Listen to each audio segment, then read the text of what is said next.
Hi everyone, and thank you so much for tuning in, and a big thank you to Nadiya Shah for once again allowing me to be part of her magical astrological universe and giving me this opportunity to present to you the horoscope for the full moon in the sign of Sagittarius that we have on the 14th of June 2022. Now, first of all, this isn't just any full moon. This is a super expensive, super full moon because the ruling planet of the sign where it takes place in is Jupiter, a planet of faith, of hope, of expansion, the king of the gods. And also, Jupiter just entered not so long ago the sign of Aries, and the sign of Aries has a lot to do with new beginnings, with the first breath, with creation, with everything that needs to be born the very first moment that it sees, existence itself.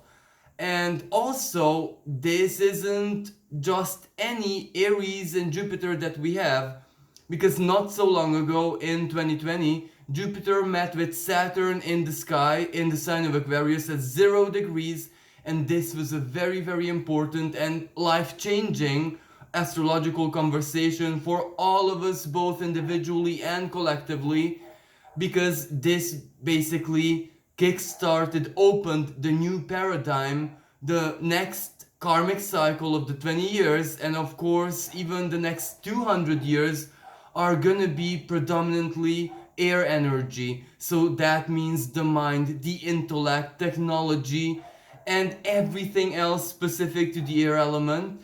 But this great conjunction took place in the sign of Aquarius, and this means that this is very, very, very future oriented for all of us, both individually and collectively. So, Jupiter at that moment in 2020 charged itself with this energy of new, with the energy of future, and that kind of invited us more unconsciously to tune into this futuristic vibe. This is where even our mental sphere is way more tuned into creating, anticipating, almost trying to leap into the future, to live it, to experience it. This is like a Jupiterian invite, a call, so to speak, for us to do exactly that. Focus everything that we can, every part of our beings, onto our futures, our hopes and dreams, because that is the building block of the future, basically. That is the building block of reality. That is the building block of our life stories, of everything. And this is where Jupiter in the sign of Aries is much stronger than maybe ever before in our lifetime, so to speak, because it's after this really, really 0 degree critical, very, very powerful great conjunction. So it has a lot of karmic charge, a lot of creational charge. And before 2020, it was in its home sign of Sagittarius. So it had a lot of expansive manifestations there. So think back to 2019, 2020, when there was a lot of cosmological discoveries, and the way humankind sees the universe, the multiverse even, is very, very different to what it was pre 2020.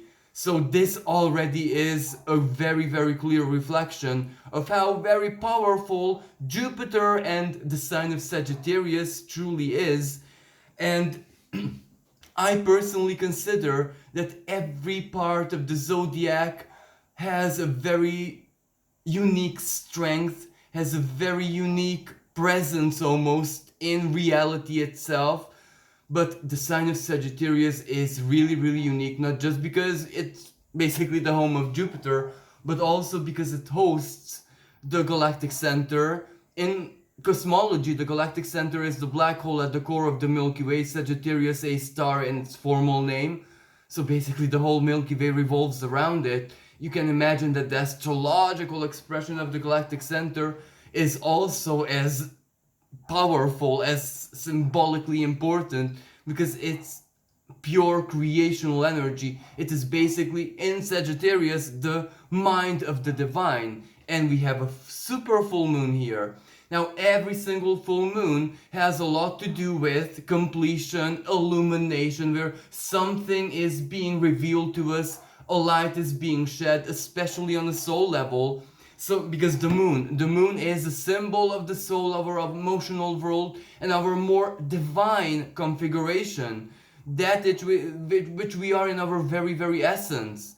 So, basically, the divine gateway, which projects itself as our identity, as the ego. But of course, the ego is also conditioned. There is a lot of conditioning, there is a lot of Gemini energy in the ego, and this is where I want to go, because every full moon is the opposition of the sun and the moon. The sun illuminates this full moon from the sign of Gemini, so it has a lot to do with the mind, with the mental sphere, with the lower mind as well. So this full moon also influences our way of thinking, our everyday way of thinking, and that is the building block of everything.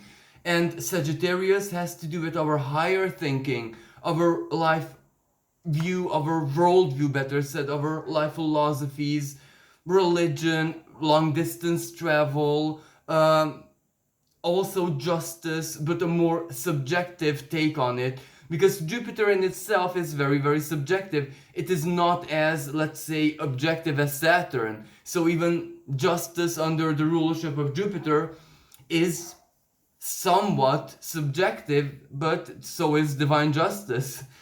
Divine justice very rarely regards the written law. It perceives the world and everything in it from a much higher perspective. And this is exactly where I want to get, because that is the specific of Sagittarius. The perspective is everything. And from all of the sign of the zodiac, it is perhaps Sagittarius which holds the more divine view, or the view which is closest to the divine.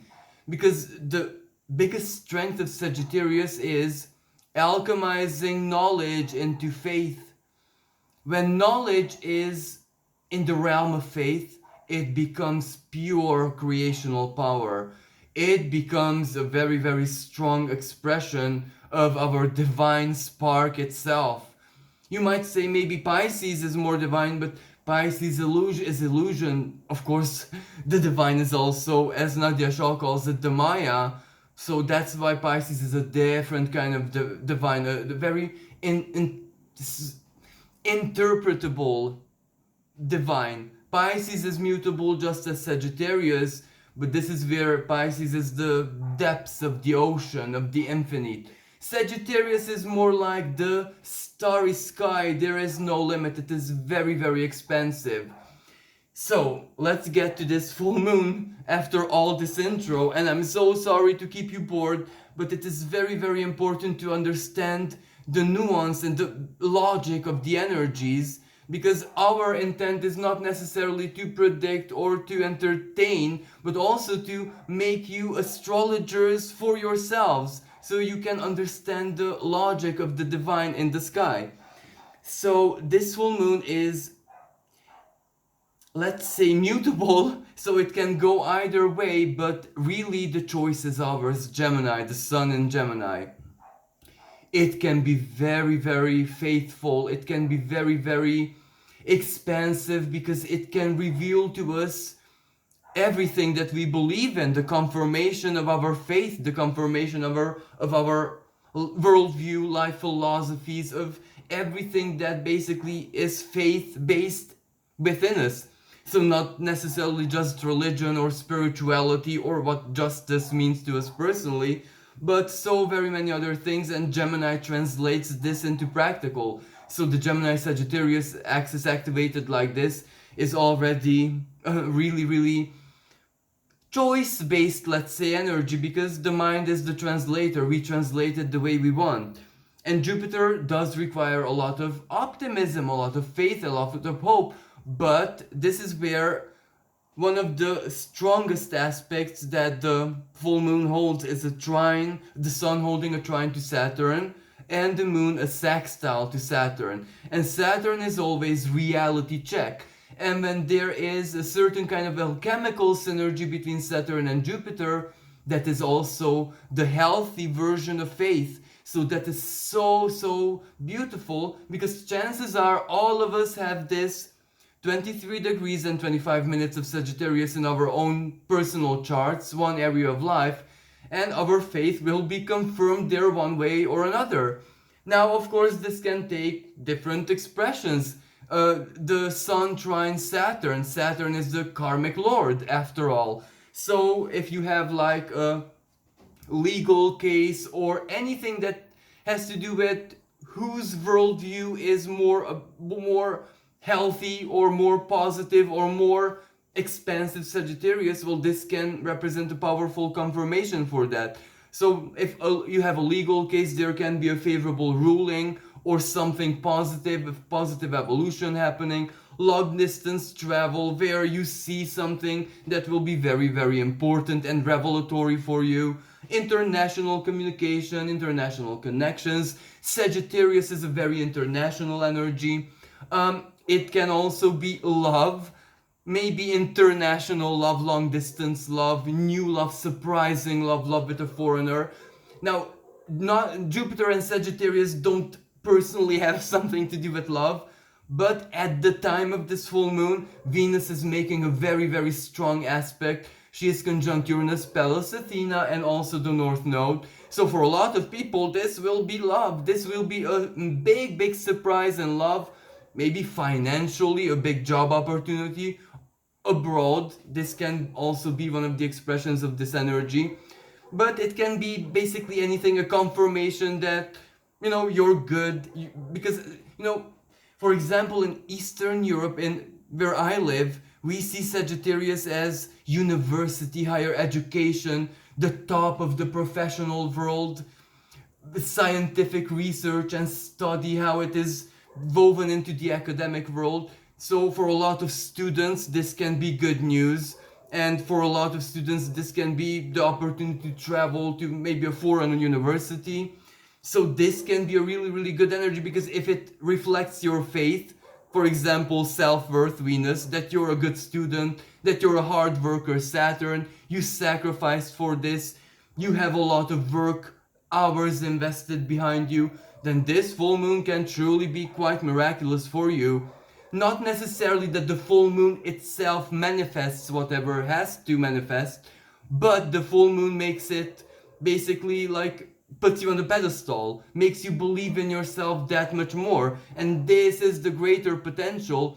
And there is a massive potential of healing, because also at the time of this full moon, Mars is exactly conjunct Chiron in the sign of Aries. So of course this energy can have a bad expression, a not so favorable one, because this is assertive. It can make a lot of people aggressors. Their wounds make them even bigger aggressors than the ones they got their wounds from. And this can also be a violent aspect, because Aries, like injury to the head, like wounds from there. But let's leave that aside, because Jupiter asks us to leave that aside. Leave the negativity. There is negativity there, because Black Moon Lilith is in the sign of Cancer, so we're all a bit victims, wannabe victims. We're all a bit triggered with that Mars, the activator, the energy, the energizer on Chiron, so it will remind us of our wounds. So of course some people won't be very happy, and super full moon. The moon is that much closer to the earth, so it pulls our emotions to the surface. That also means that a lot of people are going to be very sensitive, and Sagittarius is what it is, but it's still fire energy, fire sign, so it's irritable. It has a short fuse.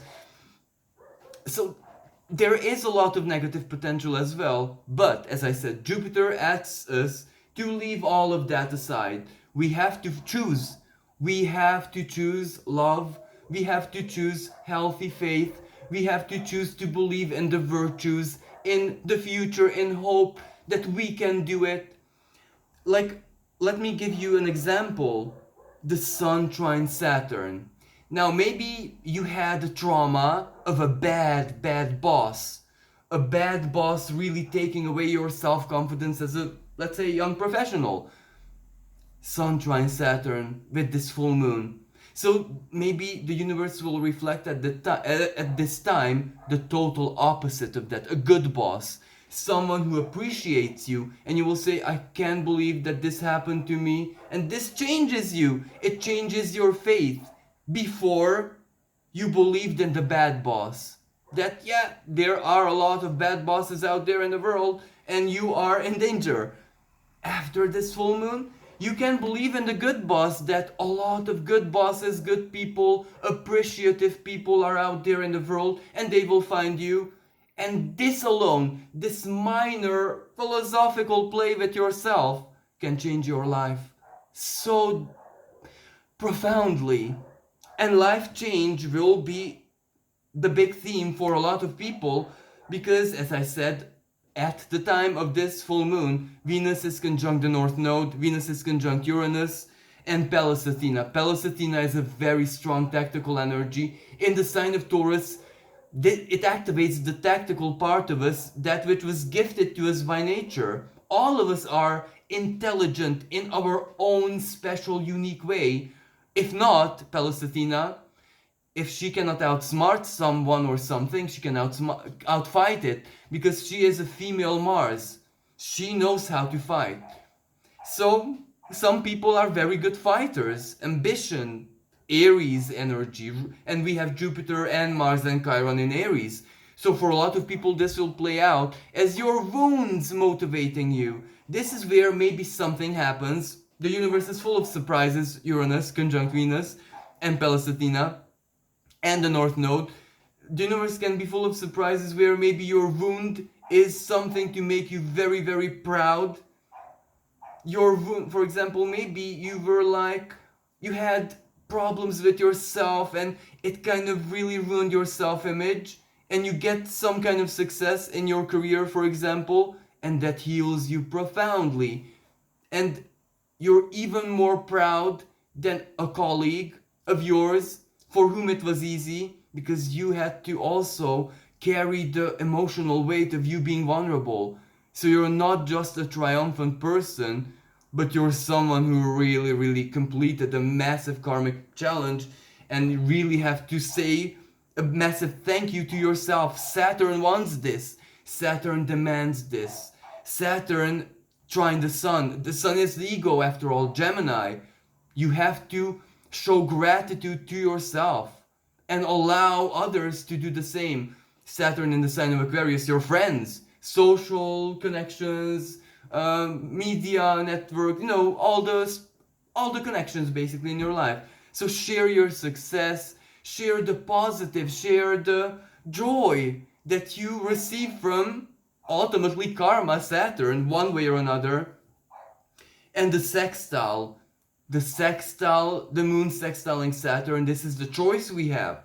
Sextile is a positive aspect, but it asks us to do something, other times not to do something. But this time it asks us to focus on the positive, focus on faith, on hope, and all that we accomplished already. And going back to 2020 and the Great Conjunction, for all of us, this full moon will reflect how different we truly are. How very, very different we are, because our value system is different, because our mindset is so very different, Gemini, and our faith and our whole world view after the 2020 and pandemic and all of that is very, very different. So we are very, very different, and most of us are more authentic, North Node conjunct Uranus, than ever before.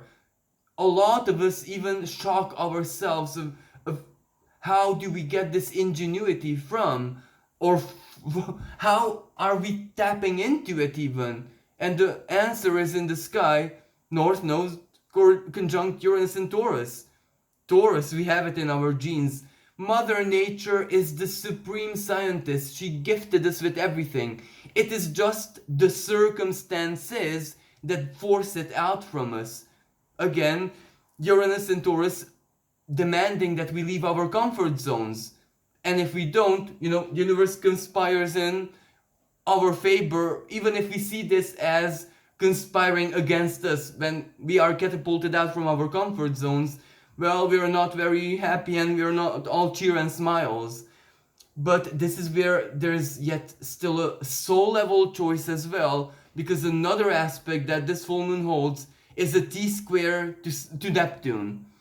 And for a lot of people, especially those who live in the negativity, you know, the news, the media, of everything we should be afraid of and from, and you know, all everything that basically pollutes our minds, that can be massively amplified at this time.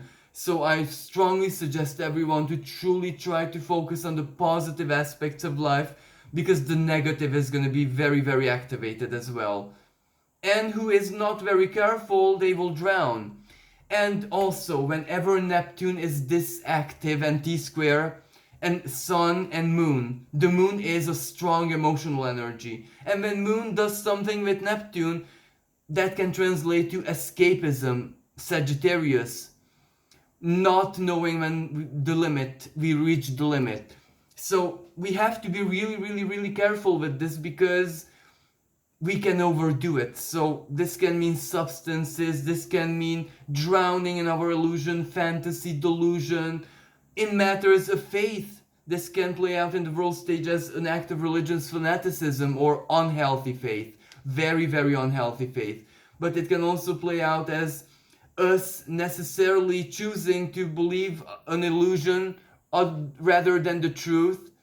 And it may give us some happy moment now, but you know, this is Neptune. We will be forced at one moment to look at the truth, the painful truth.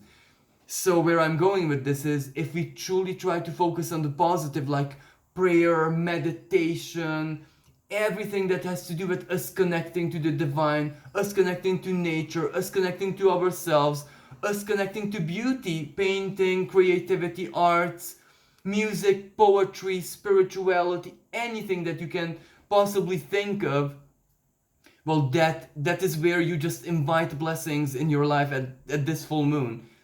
Everything that you basically put out in the universe immediately reflects back in the same positive, playful, and innocent way as you put it out.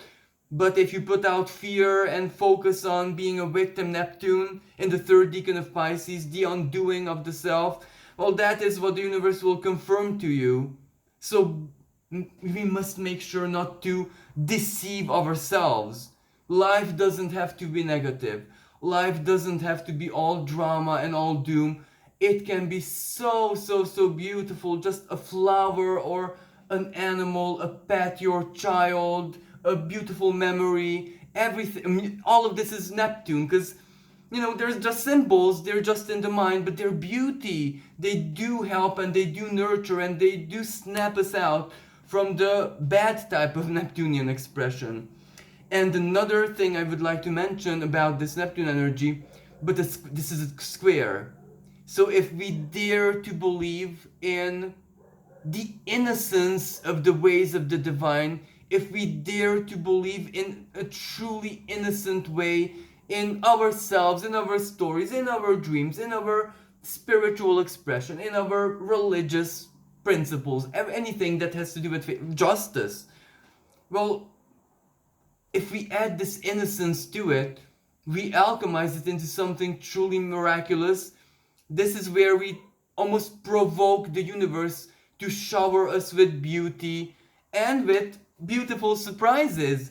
Again, I have to point to the Venus, Uranus, Pallas Athena, North Node conjunction in sign of Taurus, because that can be surprise. Yes, with Uranus it can go either way, so maybe it's not the best moment for a love declaration, but if it's spontaneous, if it comes from your gut, then maybe it's the perfect moment. So this is where we really, really have to ride the waves of Neptune to get to the positive side of this. And the square is a challenge ultimately. So we're challenged to stay positive and dreamy and innocent, when outside and on the world stage maybe we'll see the opposite of this, because you know, Neptune square, this means a lot of controversy, this means conspiracy theories. This means mediatic battles. With this aggressive Neptune, it can even mean like cyber terrorism and blocking the internet on countries and on big players on the international stage, not necessarily us. Of course, we can also be victims of fraudsters, so let's be very, very careful, all of us. So that's a lot of negativity already. But if we alchemize it, if we just starve it, we just get to the more positive side, and that is what the universe will reflect to us. And maybe at this time, it is all of our duties to bring something positive in the world. And since this is a mutable energy, even a vibe, even your own good mood is more than enough to bless everyone with it. And another thing I would like to mention is the Sabian symbol of this degree, where the Sabian symbol depicts a blue bird, already a symbol of hope, a symbol of pride, a symbol of prosperity, a symbol of accomplishment, sitting on a gate of a cottage. So that means the cottage, a symbol yet again for our temples, our lives are our cottages basically. And in Sagittarius, our spiritual construction of that. So the universe sends the bluebird, something for us to take pride in. So for a lot of people, Nadiya always says Saturn aspects are always delayed gratification, especially if they're like sextiles, squares, or not something very easy.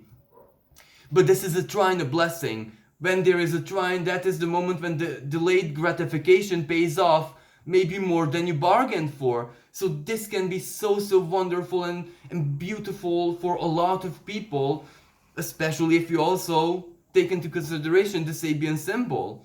And as a closing idea, I would just like to do a miniature tarot guidance for this full moon. So I'm gonna use this tarot deck.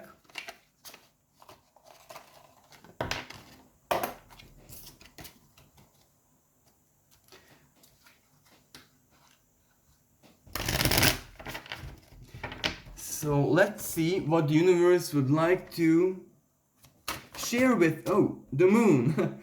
So it's already a reflection that, this is going to be emotionally triggering.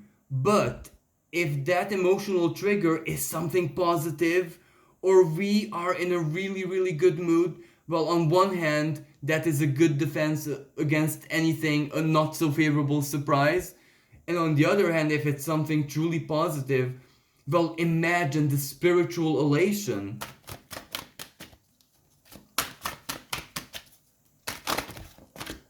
Okay, so I'll take this as they are. So the Knight of Swords, King of Swords.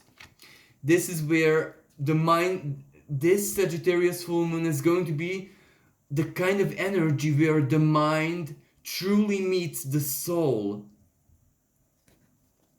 And the Seven of Wands, the Seven of Wands is an energy of valor. This is where the universe is reflecting to us one way or another of where exactly in life we were triumphant, we were dignified, we were survivors, and Chiron, the conjunction to Chiron, and the Seven of Wands, is valor, but obtained through trials and tribulations, the trials of Hercules. That is the mythological symbolism of the Seven of Wands.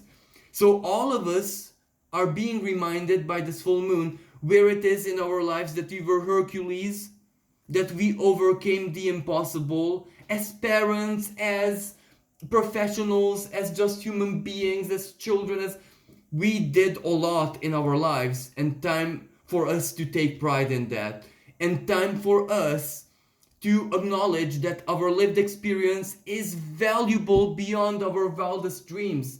Maybe it is our lived experience and our ingenuity that is the wealth or the currency for the future, of the world of the future, of the age of Aquarius. Maybe just money is something already outdated. It will be perhaps our experience and goodwill as human beings that will be the symbol of our worth and value in the world of the future. And the Chariot, this is where we are, this speaks about triumph. So all of us are shown where it is in life or in our spiritual journeys that we are more than triumphant, because the chariot ultimately, we already changed the world by changing ourselves, influencing in a really positive way as muses, as advisors, the lives of our loved ones and friends. And some people, for example, like Nadiya Shah, well, she does that for a lot of people. So imagine how powerful she is as a muse. The Ace of Swords. This will be a powerful reality check, the aspect to Saturn, where it will change what you think about your self worth. It will change how you see yourself and your wounds, because maybe at this time you will see that all your wounds and all those moments when you were put down, well, now those make you more beautiful than ever. You would not want to be anyone else. And when a human being reaches the philosophical Sagittarius, of course, conclusion that they don't ever want to be anyone else or ever had the life of someone else, that is the Ten of Coins moment, when you feel complete, when you feel that you're ready to truly start building your future. So basically, this is where the divine is encouraging us to do just that. Focus our mental energy, to focus our faith, because faith is the most powerful creative force. Thus, the moon conjunct the galactic center at this full moon. This is where we have to manifest that which makes us who it is that we are at the very core of our beings, the Uranus in the sign of Taurus, our true authenticity. Not just that which we bring to the table, but also that which nature already brought to the table, perhaps at the moment of our birth, but it is some part of our genes that we also have to energize and activate. We must choose who it is that we are and what kind of strength we will basically share with others, with the collective, the age of Aquarius. So thank you everyone for listening, and again a massive thank you to Nadiya Shah for allowing me to be part of her channel. And I do hope that you enjoyed this and you found it useful, and I'm wishing everyone a really magical full moon.